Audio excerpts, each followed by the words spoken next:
of here, you bum! Take this and never come back! He just wanted something to eat, but his question and what happened next would leave the city's richest people completely speechless. The Grand Legacy Ballroom was shining with fancy lights and the sound of laughing, rich people. Then it all went quiet. A man in an old army jacket stood in the doorway. His dusty boots left marks on the shiny floor. He wasn't supposed to be there. His voice, a little rough but steady, broke the silence. "Can I play for a meal?" he asked. At first, they all laughed. A homeless man wanted to touch a piano that was worth more than he was. No way. But what they didn't know was that his next move would turn their laughter into quiet, their sureness into shame, and show them something so strong it would change everyone in the room forever. He had lived through bombs and bullets, but this fancy ballroom felt like a new kind of battlefield. An old man, wearing a jacket that had seen better days, stood at the edge of a crowd of people in expensive suits and dresses.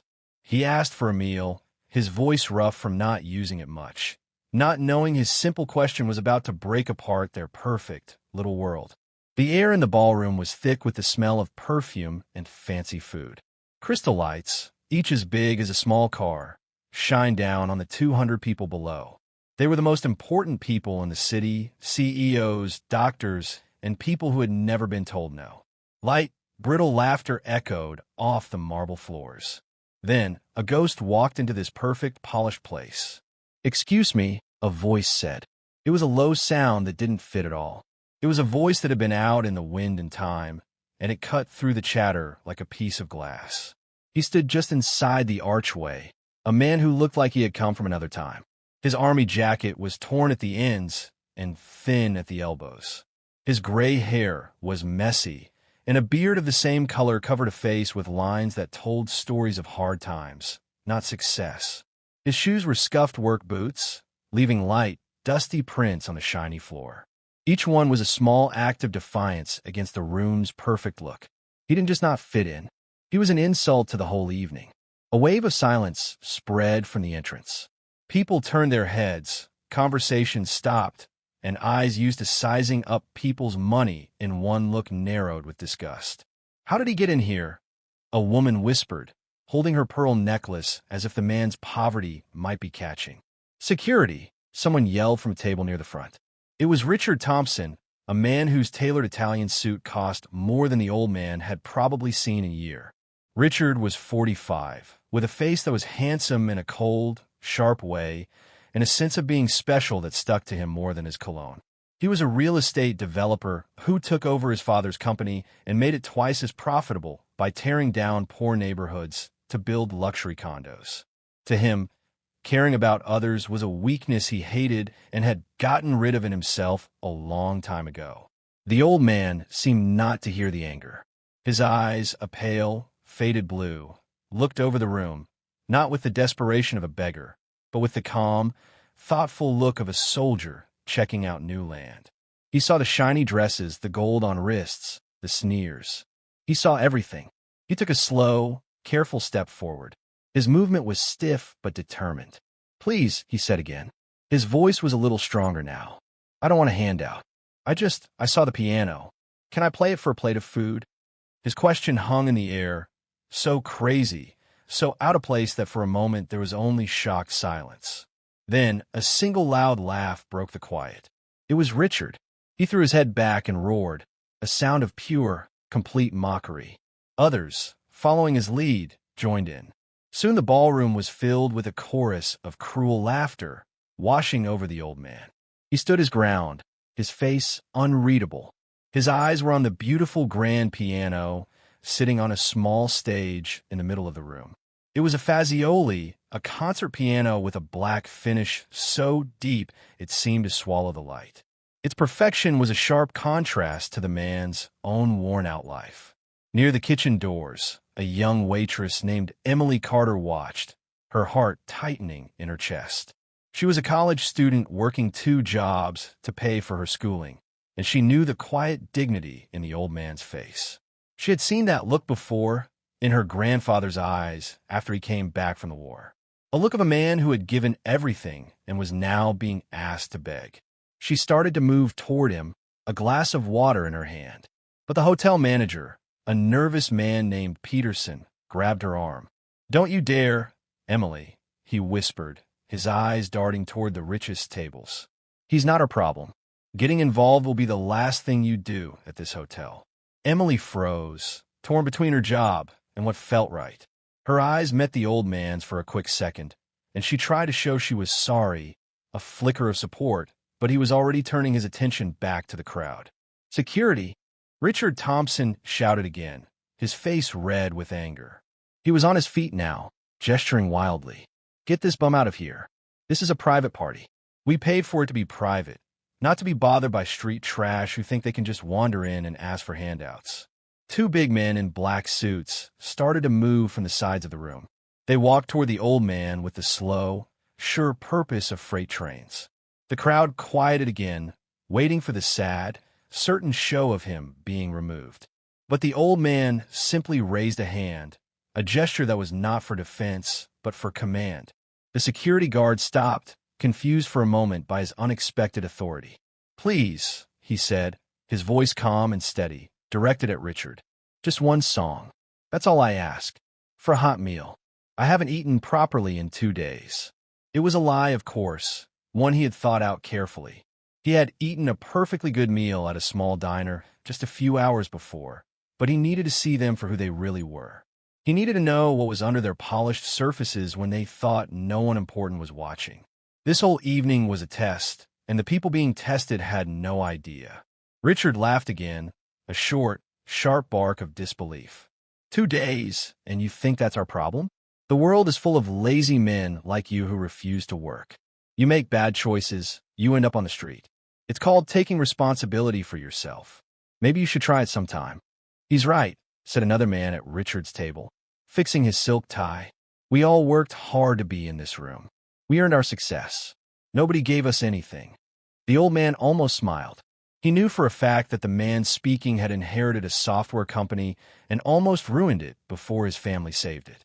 And Richard hadn't worked a truly hard day in his entire life. The old man knew Richard's story better than Richard knew it himself. He played his part, letting his shoulders slump. "I've tried, sir," he said, his voice thick with fake sadness. "But nobody wants to hire an old man. They say I'm not good for anything." "And they're right," Richard snapped, stepping closer now. The smell of expensive whiskey came from him. "Look at you, dirty old. What value could you possibly bring to anyone? Your place is on a street corner with a cardboard sign. Not in here among people who actually help society. People who matter. People who matter," the old man repeated, his voice suddenly losing its shake. It was a small change, but a few people noticed. "And what is it that makes a person matter, sir? The suit? The bank account?" "Exactly," Richard said, poking a finger in the air. "Worth success. We deserve to be here because we've proven our worth. You are nothing but a burden, a ghost hanging around the edges of a world you've failed to win." The old man's eyes went back to the shining Fazioli piano. It sat there like a silent judge, its polished surface showing the ugly scene. "One song," he said, his voice a quiet plea again. "That's all the proof I have. You probably don't even know which end of the piano to sit at," someone in the crowd joked. "He'll mess up the keys with those dirty hands," another person added, followed by a ripple of disgusted agreement. Richard's eyes lit up with a sudden mean idea. A slow, cruel smile spread across his face. He held up his hands for quiet. "You know what?" he announced, his voice loud with fake kindness. "Let's let him play." A confused buzz went through the room. "That's right," Richard continued, climbing onto his chair to address the whole ballroom. "Let's give our guest a chance, an opportunity to entertain us." He loved the moment, the total power he felt as 200 pairs of eyes focused on him. "Here's the deal," he said, pointing a finger at the old veteran. "You play us one song. If you can get through it without sounding like a dying cat, I will personally buy you the most expensive meal on the menu." The crowd buzzed, sensing the dramatic meanness of the game. "But," Richard added, his voice dropping in a dramatic way, "when you fail, and we all know you will fail, you will be escorted out by security and you will crawl back to whatever gutter you came from. And we will all get to see what happens when you give false hope to those who have earned their misery." The old man, Walter Hayes, felt his heart beat faster, not with fear, but with a cold, exciting sense of waiting. The trap was set. The first part of his lesson was about to begin. The circle of waiting faces around him felt like a Roman arena, and he was the fighter they had all come to see be eaten. He could almost taste their hunger for his humiliation. It was a hunger to confirm their own importance, to make their lack of care seem okay. "Place your bets, ladies and gentlemen," Richard shouted, turning the humiliation into a gross spectator sport. "How many notes do you think he can play before he gives up?" "I'll give him 5 seconds," yelled man in the back. "I'll bet $100 he can't even play a proper scale," laughed a woman covered in diamonds. Her laughter was like the clinking of ice in a glass, cold and empty. Walter moved toward the piano, acting like he was slow and in pain. Every step was planned. Every glance was part of the show. He made his hands shake as he reached for the polished lid of the piano, his rough, hard fingers looking so out of place against the perfect black lacquer. "Be careful with that," Manager Peterson squeaked from the side, wringing his hands. "That instrument is worth more than your entire life, old man." Another wave of laughter rolled through the room. But this time, Walter noticed it wasn't everyone. He saw Emily, the young waitress, watching from the kitchen entrance. Her face was a mask of shame and pity for the crowd. One of the security guards shifted his weight, his face looking uncomfortable. Even a few of the older guests looked away, a light blush of embarrassment on their faces. But Richard was loving it. He had pulled up a velvet chair to the edge of the stage, settling in to enjoy the show like a king at a public hanging. "Before you begin," Richard said, his voice dripping with condescension, "let me make the terms even more interesting." He paused for effect. "If by some miracle you actually manage to impress us, let's say you play well enough to make someone in this room shed a single tear of emotion, I'll double the offer. Not just a meal. I'll give you $1,000. Cash." The ballroom erupted. It was the perfect insult. $1,000 was nothing to these people. It was a bar tab, a tip, the cost of a new pair of shoes. Offering it as a grand prize was a way of saying that the man's biggest, impossible achievement was worth less than their pocket change. $1,000, someone yelled. "He'll probably faint just thinking about it." Walter sat on the soft leather bench, pretending to be clumsy. In truth, he knew this Fazioli model very well. He had one just like it in the music room of his private estate, a place no one in this room knew about. But tonight, he was not the man who owned that estate. He was a ghost, a mirror of their own forgotten humanity. "What will you be gracing us with?" Richard sneered. "Twinkle, twinkle, little star. It's probably the only tune you know." More laughter. Walter remained quiet, looking down at the 88 keys as if they were an old, secret text he couldn't read. He needed them to think he was completely useless. He needed their pride to be at its highest point before he began to tear it down. One painful note at a time. "Cat got your tongue," a woman teased. "Probably has no formal education," Richard announced loudly, playing to his audience. "No musical training. But we must be patient. We can't expect too much from a man who has clearly wasted every opportunity life ever gave him." Walter slowly lifted his head, his pale blue eyes finding Richard's. "Opportunities?" he said softly. "Oh, he speaks." Richard clapped his hands in sarcastic delight. "Yes, opportunities. The chances we were all given to make something of ourselves. Everyone in this room took theirs. That's why we're here, and you're there. And where were you born?" Walter asked, his voice soft but clear. The question caught Richard off guard. "What does that matter?" "Just curious," Walter said, his eyes looking at the faces of the other guests. "Where did all of you grow up? What schools did you go to?" A clear discomfort began to spread through the ballroom. While some here had made their own money, many, like Richard, were products of immense privilege, born into a world of private schools, family connections, and inherited wealth. "That's not important," Richard snapped, his composure starting to crack. "What matters is what we did with what we were given." "And what did I do with what I was given?" Walter asked, his voice still gentle. "Clearly nothing," Richard exploded, his voice raw with contempt. "Look at yourself. You are a complete and total failure. A nobody." The words hung in the air, their meanness shocking even some of the colder guests. Richard had crossed a line, moving from simple cruelty to something deeply personal and mean. Walter looked down at his hands, then placed them over the keys. A hush fell over the room. This was it. 200 people waited for him to fail, for the final proof of their own superiority. They waited for the clunky, clumsy notes that would prove that some people were simply worth less than others. He closed his eyes for a long moment. When he opened them, something had changed. The empty, tired look was gone. In its place was a focus so intense, so deep that a few people in the front row shifted uncomfortably in their seats. "What song is it?" Richard demanded again, but his voice lacked its earlier confidence. It was now touched with an unexplainable nervousness. Walter took a slow, deep breath. "A song about a promise," he said. "One I learned a long, long time ago. A friend taught it to me, in a place very far from here." "How touching," Richard sneered, trying to get control back. "A little sob story to win our sympathy." "Well, it won't work. Now play." Walter pressed his right finger down on a single key. Middle C. The note that came from the Fazioli was not the clumsy, uncertain sound they all expected. It was perfect. It was pure, ringing, and unbelievably clear, hanging in the silent air like a drop of liquid silver. It was a note played by a hand that knew the soul of a piano, a note filled with a quiet, sorrowful beauty that cut through the room's cynical atmosphere like a hot knife through butter. He held the note for 5 full seconds, letting its power and its mystery sink into every person in the room. When he finally lifted his finger, the silence that followed was different. It was no longer the silence of cruel waiting. It was the silence of shocked, real surprise. "Beginner's luck," Richard muttered, but a frown creased his forehead.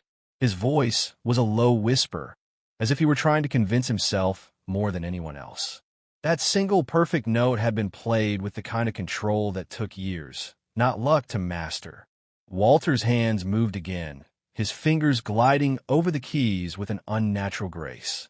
He played another note, then a third, weaving them together into a simple, haunting melody. It wasn't Beethoven or Chopin. It was something they didn't recognize. It sounded like an old folk song, something born in the mountains or on a lonely prairie.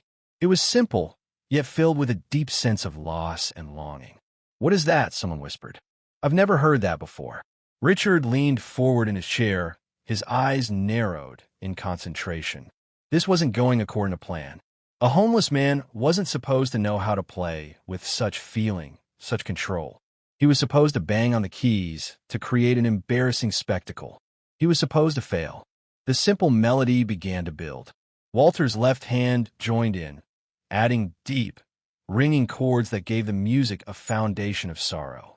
The music spoke of fields wet with rain and long marches, of letters never sent home, of the faces of friends lost too soon. It was a soldier's song, played with the heartbreaking realness of a man who had lived it. His fingers, which had looked so rough and clumsy just moments before, now seemed to be part of the music itself, dancing over the white and black keys with a closeness that could only come from a lifetime of practice. He was holding back, holding in the full force of his talent, giving them just enough to shatter their expectations, but not enough to show who he really was.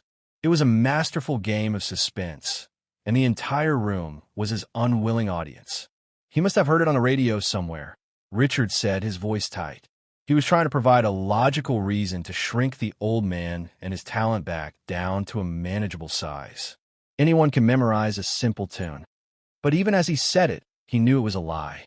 He could see the subtle changes in speed, the delicate control of the pedals, the way Walter leaned into a chord to give it more weight. This wasn't just copying. This was art. Walter could feel Richard's worry. He could see him shifting in his velvet chair. The music was acting not as entertainment, but as an interrogation of his own shallow soul. The haunting melody filled every corner of the ballroom. A strange magic began to work on the crowd. The whispers stopped. The waiters froze in place, trays of champagne forgotten in their hands. The security guards at the door had turned, their faces slack with wonder. The music was a magnet, pulling every bit of attention in the room toward the shabby old man at the piano. "He's actually very good," a woman admitted, her voice filled with a reluctant awe. "Good," Richard hissed, though he kept his voice low. "It's a cheap trick to get our sympathy." But the lie was wearing thin. The music was becoming more complex. Walter began to weave a second melody into the first, a counterpoint that was faster, more intricate. It was a passage that needed a skill that no amateur could ever have. For a brief moment, he allowed a flicker of his true skill to show. His fingers became a blur, flying across the keys in a cascade of brilliant, perfect notes that made several people in the audience gasp. For 10 seconds, he played like a world-class concert pianist. The sound was breathtaking, a torrent of musical genius that was as shocking as it was beautiful. "My God," a man in the front row breathed, his voice trembling slightly. Richard shot up from his chair, his face a mask of disbelief. "Impossible," he choked out. He can't do that." And just as quickly as it had appeared, the brilliant flash of mastery was gone. Walter returned to the simpler, sadder melody, as if that incredible burst of skill had been a mere accident, a happy coincidence. He finished the piece with a few soft, final chords that faded into a deep, ringing silence. No one moved. No one spoke. The entire room seemed to be holding its collective breath. They had come expecting a joke, and had instead witnessed something deeply, unexplainably beautiful. Emily was openly crying now, tears streaming down her face. The music had touched a place of grief in her she thought she had buried long ago. Her grief for her grandfather, who had come home from the war, a different, sadder man. A very old gentleman with kind eyes and a face that showed a life of both struggle and success slowly rose from his table and walked to the stage. His name was Abram Stevens, a man who had built his manufacturing company from nothing but hard work and intelligence. He had been a supporter of the arts for 50 years and knew a master's touch when he heard it. He stopped a few feet from the piano, his eyes filled not with pity, but with a deep, real respect. There were tears glistening in his own eyes. "Young man," he said, his voice gentle and rough with age, "where on earth did you learn to play like that?" Walter looked up at him for the first time that evening. He dropped the humble act and truly met someone's gaze. "Here and there, sir," he replied, his voice even. "My mother taught me the basics. The army taught me the rest." The answer was ambiguous, yet completely true. His mother had indeed shown him his first chords on an old piano. But it was in the long, terrifying nights in field hospitals and makeshift bunkers, playing on whatever battered instrument he could find, that music had become his anchor, his language for the unspeakable things he had seen. The army hadn't taught him technique, but it had taught him what music was for. It had taught him about soul. Mr. Stevens nodded slowly. "Your mother was a fine teacher. And the army, it seems it was too." Richard Thompson could not stand it any longer. His carefully ordered world was being turned upside down. "Stevens, don't be a fool," he snapped, marching toward the stage. "You can't seriously be falling for this. He's a homeless nobody. People like him don't play the piano." "And why not, Richard?" Mr. Stevens turned to face him. His calm demeanor was a stark contrast to Richard's sputtering rage. "What rule of nature says that a man who has fallen on hard times cannot also have a great gift? Education." Richard spat. "Opportunity. Money. He is none of those things. You need those things to learn an instrument like this." "Access to what exactly?" Walter asked softly, his hands still resting on the keys. His voice cut through Richard's rant, silencing him. Richard sputtered, caught off guard. To proper training, to the best teachers, to conservatories." Walter allowed a small, sad smile to touch his lips. "With all due respect, sir," he said, his eyes sweeping across the silent, watching crowd. "You don't just learn music in expensive schools. You learn it by living. You learn it by hurting. You learn it when the melody in your head is the only thing keeping you from going insane. You learn it when you have nothing else left." His words resonated through the ballroom. Several guests, even the most cynical among them, found themselves nodding in agreement. They were simple, powerful words of truth, and they showed how empty Richard's own worldview was. "Play again," Mr. Stevens requested, his voice soft. "Please." Walter turned back to the piano. But as he began to play again, there was a definite shift. The mask of the humble beggar was beginning to slip, and the passion he had been holding back started to bleed through into the music. He chose a piece by Chopin this time, the revolutionary Etude. It was a piece born of anger, defiance, and a desperate love for a lost homeland. It was a declaration of war. The first thunderous chord crashed through the ballroom, making people jump in their seats. The music was a storm, a furious, swirling tempest of notes that spoke of struggle and rebellion. It was impossibly fast, impossibly complex, and he played it with a fire that was terrifying and beautiful to behold. Richard Thompson watched, his face draining of color. He felt a knot of pure panic tightening in his stomach. This was no longer a game. This was a falling apart. The old man at the piano was not just playing music. He was taking apart Richard's entire belief system, the one that said money equals worth and poverty equals failure. That old, worthless man was showing a power, a genius that Richard knew he could never, ever possess.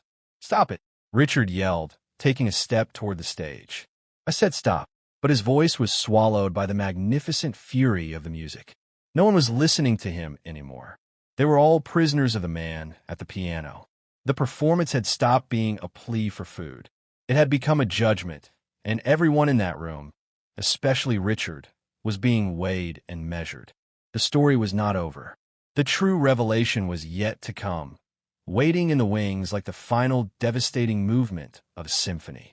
What had started as a show of cruelty was transforming, note by powerful note, into a moment of truth that no one in that gilded room would ever forget. The final thunderous chords of Chopin's Etude crashed down upon the grand legacy ballroom. Each note was a hammer blow against the walls of pride and privilege. The music was a living thing, a storm of sound that had ripped through the complacent atmosphere, leaving in its wake a shocked and shattered silence.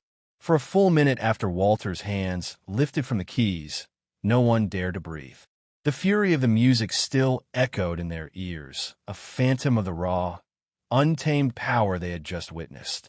Richard Thompson was pale, his skin the color of old paper. He stared at Walter, his mouth slightly open. The old man, the bum, the failure, had just channeled the soul of a revolution through his fingertips. Richard felt a cold dread seeping into his bones. It was the primal fear of the powerful when faced with a force they cannot control, cannot buy, and cannot understand.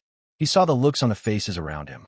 Awe, shame, confusion, and realized with a sickening lurch that he had lost the room. He was no longer the ringmaster. He was just a clown in an expensive suit. Mr. Stevens stood near the stage, his old eyes fixed on Walter. He was a man who appreciated precision in his factories, in his business dealings, in his art. What he had just heard was more than precision. It was a perfect marriage of technical flawlessness and profound, world-weary soul. It was the kind of performance one might hear once in a lifetime in the grand concert halls of Vienna or Moscow, not from a man in a tattered army jacket playing for his supper. A memory flickered in the back of his mind. A story he'd heard decades ago about a young prodigy, a soldier who played the piano on the front lines. His music a beacon of hope in the darkest of places. But the story had ended in tragedy. The soldier lost to the fog of war. It couldn't be. Emily, the waitress, leaned against the wall by the kitchen, her hand pressed against her heart as if to keep it from beating out her chest. The music had shaken her to her core. It wasn't just beautiful. It was true. It spoke of a pain so deep and a defiance so fierce that it made all the petty concerns of her own life and the fancy wealth of the people in this room seem utterly insignificant. She looked at Walter not with pity, but with a reverence usually reserved for heroes. Walter sat on the piano bench, his back straight, his breathing even. He let the silence stretch, allowing the full weight of what he had done to settle upon them. He could feel their judgment shifting, their sureness cracking. He had their complete, undivided attention. Now, it was time for the second part of the lesson. Slowly, On purpose, he raised his hands back to the keyboard. A low murmur rippled through the crowd. They thought the performance was over. What more could he possibly do? His fingers touched the keys again, but this time there was no thunder, no fury. The notes that emerged were as soft and gentle as falling snow. He began to play Debussy's Clair de Lune. If the Chopin had been a storm, this was the quiet silver light that followed. The melody was exquisitely simple, achingly beautiful. It was a song of memory, of moonlight on still water, of a peace that could only be found after a long and brutal war. Each note was a teardrop, a prayer, a whisper of hope in the darkness. The emotional whiplash was staggering. He had shown them his fire. Now he was showing them his heart. He played with a tenderness that was almost unbearable to witness. He closed his eyes, his head slightly bowed, lost in a world that only he and the music inhabited. The audience could feel him talking with ghosts, with memories of people and places long gone. The music was no longer a performance. It was a confession. This was the piece that broke them. The woman who had laughed about his dirty hands found herself covering her mouth, a sob caught in her throat. The man who had bet he couldn't play a proper scale was staring at his own manicured hands, as if seeing them for the first time, wondering what they had ever created that was half as beautiful. All across the room, the hard, cynical masks began to crumble. Tears welled in eyes that hadn't cried in years. The music bypassed their intellect, their status, their money, and spoke directly to the small, hidden part of them that still remembered how to feel. Mr. Stevens felt a single warm tear trace a path down his wrinkled cheek. The old story, the legend of the battlefield pianist, came rushing back to him with undeniable force. They called him the Phantom of the Piano, a young corporal whose music could make hardened soldiers weep. But he was supposed to have vanished, presumed dead after a heroic act of sacrifice. Could this old, worn-out man truly be him? Richard Thompson watched the scene unfold with growing horror. He saw Mr. Stevens wipe a tear from his eye. He saw others in the crowd openly weeping. The bet, the impossible, humiliating condition he had set, play well enough to make someone in this room shed a single tear, had been met. And not just by one person, but by dozens. He had been so certain of the man's failure, so confident in his own superiority, that certainty now lay in ruins around him. The $1,000 felt like a pittance, an insult to the majestic talent on display, but it was more than the money. He had been publicly, spectacularly wrong. He, Richard Thompson, had been made a fool of by a homeless man. The humiliation burned hotter than any anger. Walter brought the piece to a close, the final notes hanging in the air like dust in a moonbeam before fading into absolute silence. This silence was different from the last. It was deeper, more profound. It was a silence filled with respect, with awe, and with a heavy dose of collective shame. For a long moment, Walter simply sat, his hands in his lap. Then he slowly pushed the bench back and stood up. As he rose, his posture changed. The tired slump was gone. He stood tall, his shoulders squared, his spine straight. The transformation was astonishing. He was no longer a hunched-over wanderer. He looked like a soldier standing at attention. He turned to face the room, and his eyes, clear and sharp, locked onto Richard Thompson. "You owe me $1,000, he said. His voice was no longer the rough, pleading murmur from before. It was a clear, steady baritone filled with an authority that commanded attention. Richard, flustered and enraged, fumbled for his wallet. He pulled out a thick wad of $100 bills and strode to the stage. He didn't want to hand it over. He wanted to throw it. He wanted to get his control back, to reduce this moment back into a simple transaction. A rich man paying a beggar for a service rendered. "Here," he spat, thrusting the money toward Walter. "Take your charity and get out. You got your meal. The show is over." Walter didn't move to take the money. He simply looked at Richard's outstretched hand, then back up at his face. "I don't believe I mentioned anything about charity," he said, his voice cold as steel. "This was a wager, one that you proposed and one that you lost." He let the words hang in the air, a public scolding. Richard's face turned a blotchy red. Humiliated, He dropped the money onto the piano's gleaming surface. The bills scattered across the black lacquer, a vulgar stain on a sacred object. Walter ignored the cash. He took a step forward, his gaze sweeping across the room, holding the eyes of every person he looked at. For a few moments tonight, he began, his voice ringing with newfound power. You all listened. You listened to the music, but I wonder if you heard what it was saying.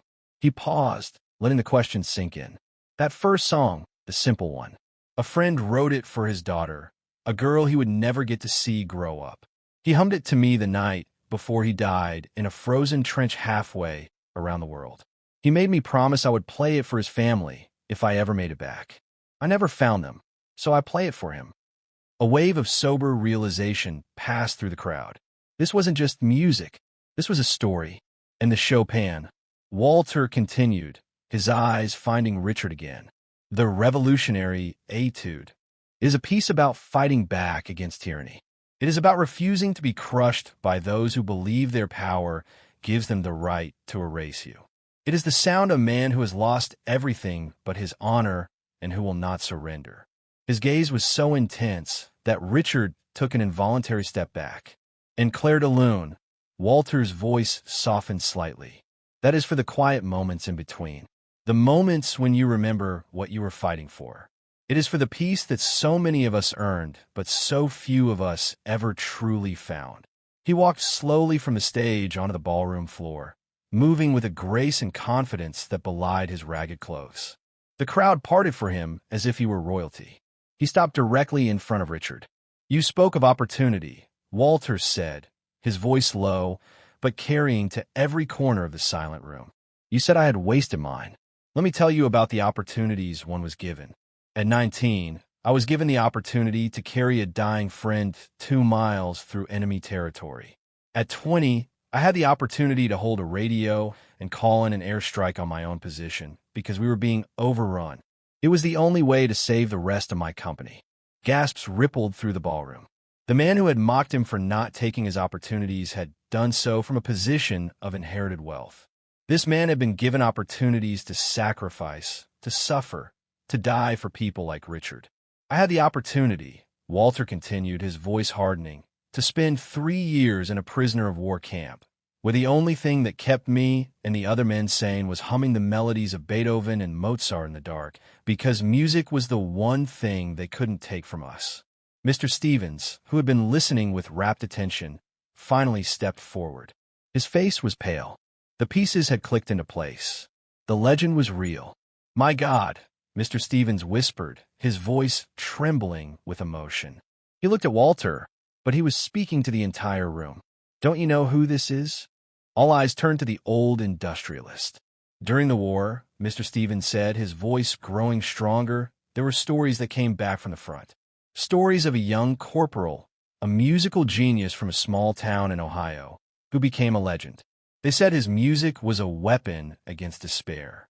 They said he would find ruined pianos and bombed-out churches and play for the troops, reminding them of the home they were fighting for.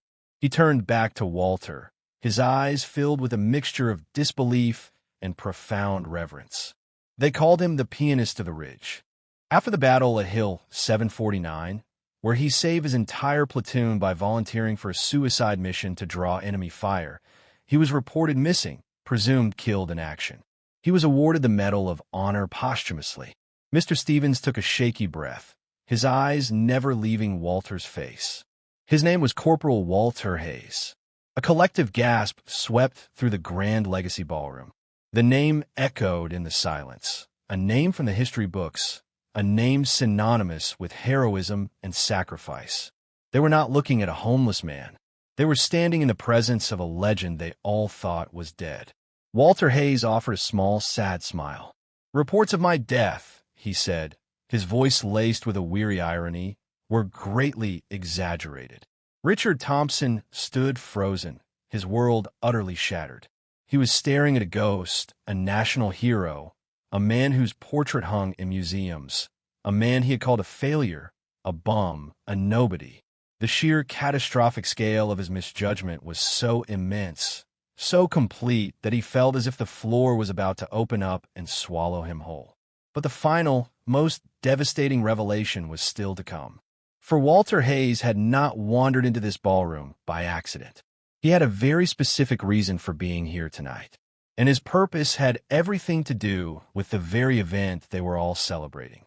The name Corporal Walter Hayes fell into the stunned silence of the ballroom like a stone dropped into a deep well. The ripples spread instantly. An older woman at a table near the back gasped, her hand flying to her chest. "Walter Hayes, it can't be. My father served with him. He spoke of him until the day he died." Another man, a retired judge known for his stoicism, pulled out his phone. His fingers, usually so steady, trembled as he typed the name into a search engine. The screen lit up with grainy black and white photos of a handsome young soldier, a brief biography, and the official citation for his Medal of Honor. He looked from a young face on the screen to the old, weathered face of the man standing before them. The eyes were the same, pale, clear, and filled with an ancient knowing light. "It's him," the judge whispered to his table, his voice full of disbelief. "It's really him." The whispers became a roar of hushed, frantic conversation. The story of Walter Hayes was not just a piece of military history. It was a part of the nation's mythology. He was a symbol of a bygone era of courage and sacrifice, and he was standing in their midst, wearing the clothes of man they had just dismissed as human trash. The shame in the room was a palpable physical thing. It was thick and suffocating, clinging to the expensive suits and silk dresses like a shroud. Richard Thompson's mind simply refused to process the information. His brain was a frantic mess of denial and panic. "No," he stammered, shaking his head. "No, this is a trick, a lie. He's a con artist who read a history book. Walter Hayes is dead." Walter turned his calm, unwavering gaze back to Richard. "I assure you, I am very much alive," he said, his voice quiet, but carrying an immense weight. "But for a long time, I preferred to be a ghost. It's simpler. Ghosts don't have to watch the world they fought forget its promises. They don't have to see the honor they bled get traded away for selfishness and greed."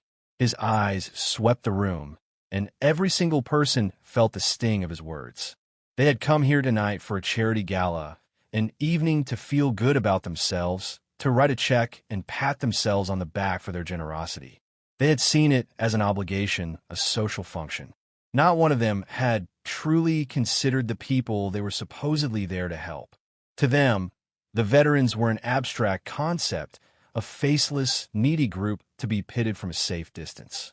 But now, that concept had a face, a name, and a voice that was holding them all to account.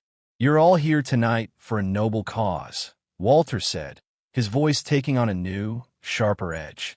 "You are here to raise funds for the new downtown Veteran Support Center, a place meant to help men and women who have returned from service and found themselves lost.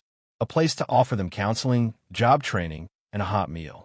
A place to show them that the country they served has not forgotten them." He let the irony of his statement hang in the air. "A worthy cause," he continued. "So worthy, in fact, that an anonymous donor gave $5 million to get this project off the ground. That donation is the reason you are all here tonight. It paid for this ballroom, for your exquisite food, for the very champagne you were drinking when you laughed at a hungry old soldier." A new wave of shock rippled through the guests. They all knew about the mysterious benefactor. His generosity had been the talk of the city's philanthropic circles for months. Richard Thompson stared at Walter, a horrifying suspicion dawning in his eyes. It was a thought so crazy, so utterly world-shattering that he couldn't even form the words. Walter gave a slight, almost unnoticeable nod, as if reading Richard's mind. "I've been fortunate in my life since the war," he said simply. "I started a small business. It did well, very well. I've always believed that the best way to honor the men who didn't come back is to take care of the ones who did. So when I heard this city was trying to build a new center, I wanted to help. I made the donation." The final piece of the puzzle clicked into place. The room fell into a silence so complete that the clinking of a fork being dropped in the distant kitchen sounded like a gunshot. The homeless man they had mocked, the veteran they had scorned, was the very reason they were all here. He was their host, their benefactor, their judge. But I don't just give my money away, Walter continued, his voice turning hard as granite. I need to know it will be put to good use. I need to know that the people in charge of helping my fellow veterans actually care about them as human beings, not just as a cause to put on a letterhead. His eyes bored into Richard. That is why I came here tonight like this. I wanted to meet the chairman of the fundraising committee. I wanted to look him in the eye. I wanted to see his character for myself. Richard felt the floor drop out from under him. His legs trembled, and he thought he might collapse. This wasn't just a social blunder. This was the complete and total annihilation of his reputation, his career, his very identity. He had been weighed and measured by the one man whose opinion mattered most, and he had been found grotesquely lacking. "You, Mr. Thompson," Walter said, and his voice was now devoid of all emotion. It was the flat, final voice of a man passing sentence.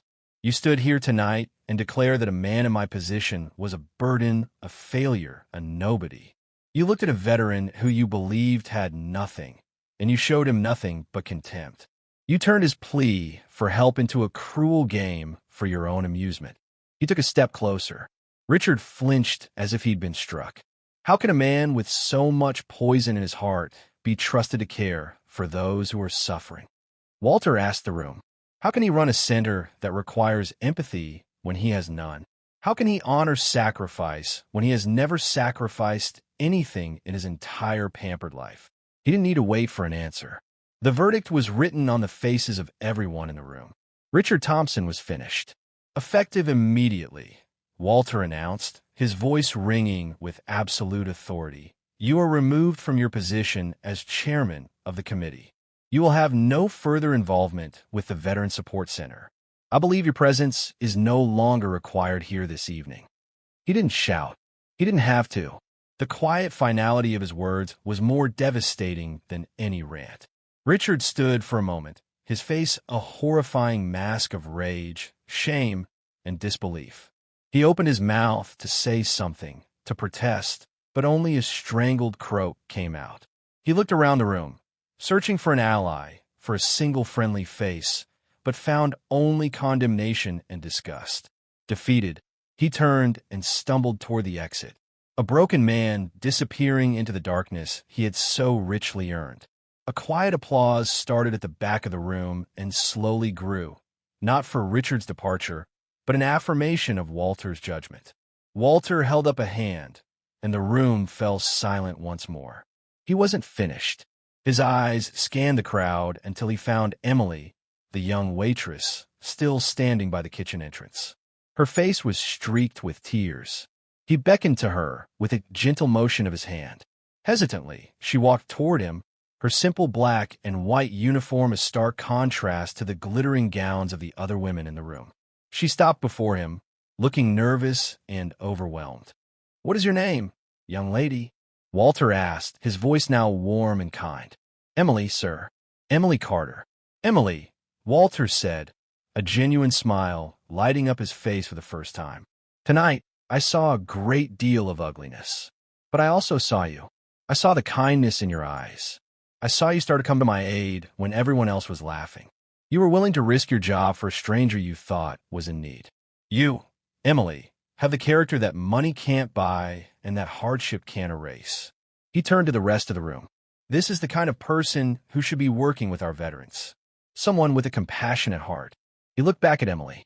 "I understand you're a student. What are you studying?" "Social work, sir," she whispered, her voice trembling. "I want to work with homeless outreach programs."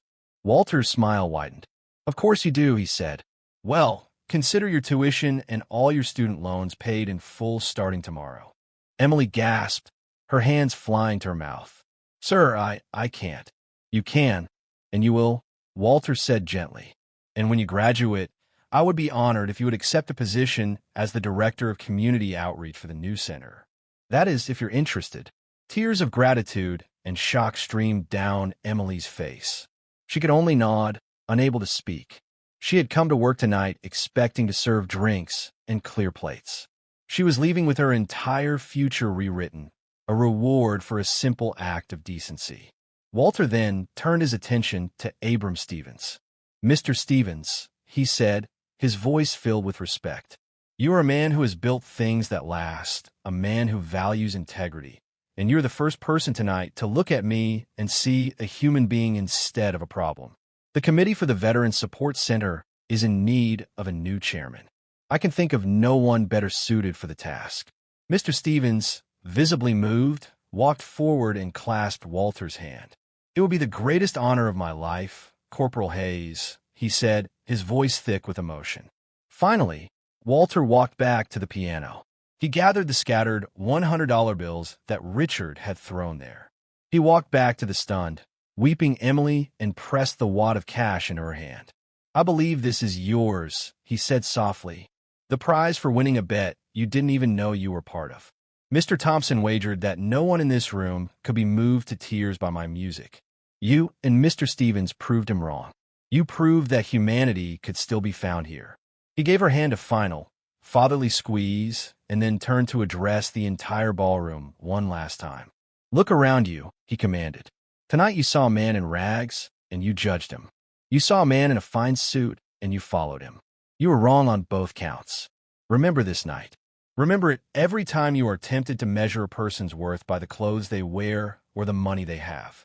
True worth is measured by the contents of a person's character, and it is often found in the most unexpected places."